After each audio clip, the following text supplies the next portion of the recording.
Ego कैसे आपको बर्बाद करता है। जब आप अपने अंदर के दुश्मन से जीत जाते तो बाहर का दुश्मन आपका कुछ भी नुकसान नहीं कर सकता। अंदर के दुश्मन बहुत सारे होते हैं, जैसे कि आलस, गुस्सा और घमंड। इस किताब में एक खास तरह के दुश्मन की बात की गई है जिसका नाम है ईगो। यह हमारे चरित्र का वह हिस्सा है जो हमारे बारे में हमसे अच्छा सोचता है। अपने बारे में अच्छा सोचना कोई गलत बात नहीं है, लेकिन जब हम अपनी कमियों को अनदेखा करके अपने गलत कामों को भी अच्छी नजर से देखने लगते हैं तो यह नुकसानदायक हो सकता है। इस किताब में बताया गया है कि ईगो वास्तविकता में होता क्या है, किस तरह से हम इसे काबू कर सकते, इसे काबू ना करने से हमें क्या नुकसान हो सकता है। इसी ईगो के बारे में ऑथर रायन हॉलिडे ने अपनी book ego is the enemy में विस्तार से बताया है। उनका मानना है कि हर किसी की जिंदगी में 3 चरण आती है। पहली महत्वाकांक्षा, दूसरी सफलता और तीसरी असफलता। हमारा ईगो इन्हीं 3 चरणों में हमारे पास आता है हमें बर्बाद करने की। इस बुक में यही बताया गया है कि कैसे हमारा ईगो इन 3 जीवन के चरणों में हमारे पास आता है, कैसे हम इनसे बचकर अपनी लाइफ को अच्छे से चला सकते। सबसे पहले हम जानते हैं कि ईगो क्या है। अहंकार और नजरिया में सिर्फ एक ही अंतर है। नजरिया सिर्फ एक जीने का तरीका है, वही ईगो उस जीने के तरीकों को दिखाकर अपने आप को बड़ा बताना है। जैसे कि हर इंडियन एशियन है, लेकिन हर एशियन का इंडियन होना जरूरी नहीं है। वैसे ही हर अहंकारी व्यक्ति के अंदर एटीट्यूड होता है, लेकिन हर एटीट्यूड वाले पर्सन में ईगो हो ऐसा कोई जरूरी नहीं। आजकल ज्यादातर लोग एटीट्यूड को ईगो से कनेक्ट करते हैं, लेकिन ऐसा नहीं है। ईगो एटीट्यूड से बहुत छोटा होता है, वही ईगो बैड एटीट्यूड का पार्ट। उदाहरण के लिए जिसके पास गुड एटीट्यूड है वो यह बोलेगा मेरे अंदर कैपेबिलिटीज है जो मुझे सबसे सफल बनाएगी। वहीं पर ईगोस्टिक पर्सन कहेगा मेरे पास इतनी ज्यादा नॉलेज है कि मुझसे ज्यादा बुद्धिमान इस दुनिया में कोई और नहीं है। ईगो को ह्यूमिलिटी मीटर से चेक किया जा सकता है, जैसे कि जितना ज्यादा ह्यूमिलिटी होगी उसका ईगो उतना कम होगा। इसका मतलब ईगो ह्यूमिलिटी के इनडायरेक्टली प्रोपोर्शनल होता है। अब बात आती है कि हम अपने जिंदगी के 3 फेज पर किस प्रकार के ईगो से मिलेंगे, उनको कैसे सही किया जा सकता है। फर्स्ट फेज महत्वाकांक्षा। कुछ काम करने से पहले ईगो हमें बर्बाद करने की कोशिश करता है। यह वह स्टेज होती है जब हम अपने गोल को सेट करते हैं, उसके लिए काम करने जा रहे होते हैं। आपने भी बहुत सारे ऐसे लोगों को देखा होगा जो हर साल की शुरुआत में नए साल का संकल्प करके कुछ स्टार्ट करते हैं, फिर कुछ ही दिनों में उसे बंद कर देते हैं। ऐसा इसलिए होता है क्योंकि वो उस काम की शुरुआत तो करते हैं, फिर पूरी दुनिया को बताते हैं देखो मैंने यह नए साल में संकल्प लिया है कि मैं अपनी जिंदगी को बदल दूंगा। कई बार ऐसा कहा गया है कि अगर हम अपने गोल को दुनिया को बता देते हैं तब हमारे अंदर मोटिवेशन आता है, फिर हम उस काम को कंप्लीट करते हैं। लेकिन इसमें एक दिक्कत आती है, हम सिर्फ बात ही करते रह जाते हैं, अपने गोल को पाने के लिए कुछ भी काम नहीं करते। हम सिर्फ बताते हैं कि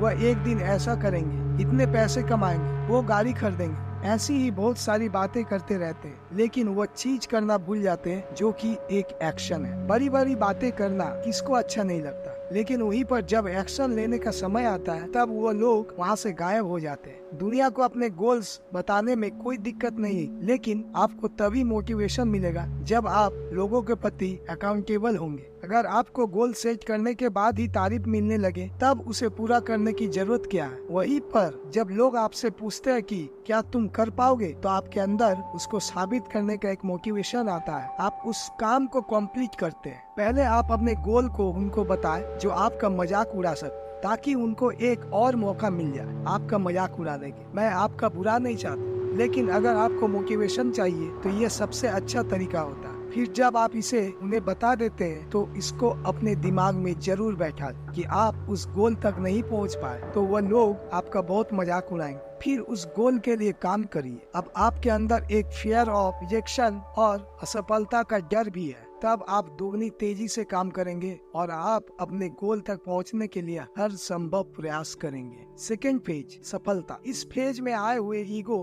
हमें आगे चल के बहुत ज्यादा नुकसान पहुंचा सकते हैं। इस बात को समझने के लिए ऑथर ने एक बहुत अच्छा एग्जाम्पल दिया। हावर्ड ह्यूज अपने समय के सबसे अधिक फाइनेंशियल सक्सेसफुल पर्सन थे। उन्होंने पहली बार सक्सेस को तब देखा जब वो 18 साल के थे। अपने फादर की डेथ के बाद उन्होंने अपने फादर की टूल्स कंपनी के सारे शेयर खरीद लिए। उस वक्त सब लोग यही कह रहे थे कि ये एक गलत निर्णय है, हॉवर्ड ह्यूज दिवालिया हो जाएगा। लेकिन ऐसा नहीं हुआ। उनके एक डिसीजन की वजह से उन्होंने बिलियंस ऑफ डॉलर कमाए। जब उन्होंने सक्सेस को पाया तब उनके अंदर बहुत सारा ईगो आ गया। उन्हें लगा कि वो जिस भी बिजनेस में जाएंगे वहाँ पर सक्सेस हो जाएंगे। इसी वजह से उन्होंने डिफरेंट टाइप्स ऑफ बिजनेस में पैसा लगाया। वो फिल्म इंडस्ट्री में गए, एविएशन बिजनेस में गए। उन्होंने RKO मूवी स्टूडियो भी खरीद लिया, जिसमें उनको बहुत बड़ा लॉस हुआ, और वो भी बहुत सारे बिजनेस में उनको लॉस हुआ। उन्होंने काफी लॉस बियर की। विक्टर फ्रैंकलिन कहते हैं, हमारी मूल्यों और नीति ये डिसाइड करती है कि हम कितने दिनों तक अपनी सक्सेस को रोक पाएंगे। अगर हम ये सोचना स्टार्ट कर दे कि हम सबसे नॉलेजेबल पर्सन है, हमें सब कुछ पता है क्योंकि हमने ये हासिल कर लिया, तो यह हमारा भ्रम बहुत ही जल्दी टूट जाएगा। यही चीज हॉवर्ड ह्यूज के साथ भी हुआ। जितनी जल्दी सक्सेस पाने के बाद उन्हें लगने लगा वो सब कुछ पा सकते हैं, उनकी ईगो को फ्यूल देते रहे। अंत में एक ऐसा टाइम आया, वो अपनी संपत्ति और शक्ति सब कुछ खो बैठे। अब आप कैसे इस ईगो को खत्म कर सकते हैं? आप चाहे जितनी भी सक्सेस पा ले, चाहे जितनी भी बुक्स पढ़ ले या डिग्री ले ले, तब भी आप किसी न किसी से तो हरदम छोटे ही रहेंगे। ये आपको मानना पड़ेगा। इस संसार में बहुत सारे लोग हैं, आपसे किसी न किसी रूप में बड़े होंगे, जो कि आपसे ज्यादा नॉलेज, आपसे ज्यादा एक्सपीरियंस, आपसे ज्यादा पावर रखते हो।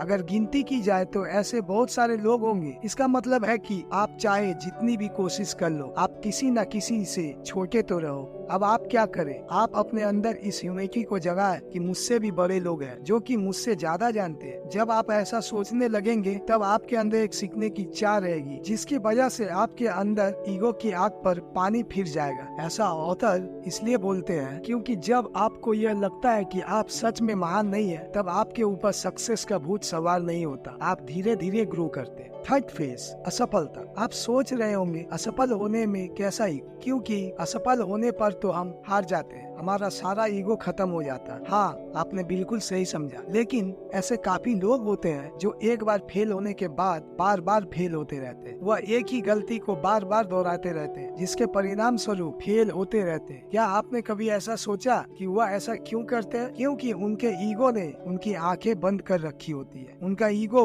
उनको ये मानने से रोकता है कि वो गलत हो सकते हैं या वो भी फेल हो सकते हैं। जैसे कि संदीप माहेश्वरी जी ज्यादातर बोलते रहते हैं, सिचुएशन को एज इट इज देख लेना ही सक्सेसफुल और इंटेलिजेंट व्यक्ति की पहचान होती है। जब कोई आदमी यह नहीं देख पाता कि वो क्या गलती कर रहा, ना ही उसमें उस गलती को ढूंढने की इच्छा होती है, तो उस आदमी को और नीचे गिरने के बहुत चांस होते हैं। असफल होना कोई भी बुरी चीज नहीं है, बल्कि असफलता हमें बहुत सारी चीजें सिखा सकती। असफल और सफल एक सिक्के के दो पहलू हैं। लाइफ में हम कभी फेल होते हैं तो कभी सक्सेस पा लेते हैं। ऑथर ने असफल वाले ईगो को सॉल्व करने के लिए एलिप टाइम और डेट टाइम के बारे में बताया है। गेटरेट रेड एक क्रिमिनल था। वह ड्रग्स बेचता था, चोरी करता था और कई गंदे काम करता था। फिर फरवरी 1946 में जब वह 19 साल का था, वह चोरी के जुर्म में पकड़ा गया। उसको 10 साल की सजा हुई। वह जेल के अंदर बहुत सारे क्रिमिनल दोस्त बनाकर और बड़े क्राइम के बारे में सीख सकता था, पर वह बड़ा क्रिमिनल बन सकता था।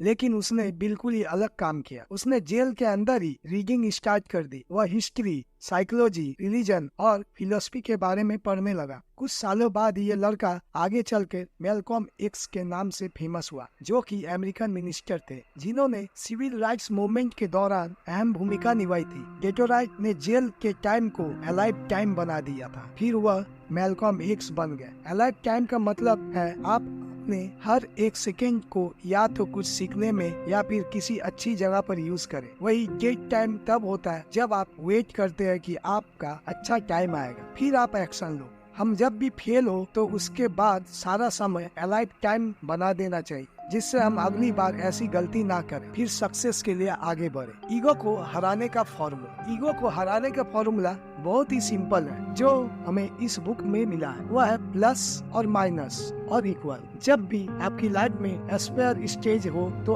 आपको इक्वल टू का यूज करना चाहिए। मतलब आपको एक ऐसे आदमी को अपने साथ रखना चाहिए जो डेली आपको चैलेंज करे, आपके अंदर मोटिवेशन को जगा, ताकि आप एस्पायर वाली ईगो को हरा सके। दूसरा, जब आप सक्सेस के स्टेज पर हो तो आपको प्लस का यूज करना चाहिए। आपको अपने से ज्यादा सक्सेसफुल और पावरफुल लोगों से सीखते रहना चाहिए, ताकि आपके अंदर ईगो ना आए, आप अपने नेक्स्ट टारगेट के लिए काम करें। तीसरा, जब आपकी लाइफ में फेलियर की स्टेज पर हो तब आपको माइनस का यूज करना चाहिए। आप सही समझे, आपको अपने से छोटे लोगों को, मतलब जिसको आप सिखा सकते हैं, उनको अपने साथ रखना चाहिए। हर दम सीखते रहना चाहिए ताकि आप अपने लेवल पर ही रहे और ज्यादा नीचे ना गिरे। दोस्तों, आपको ये वीडियो कैसी लगी प्लीज कमेंट करें और वीडियो को लाइक और शेयर जरूर करें। Thank you.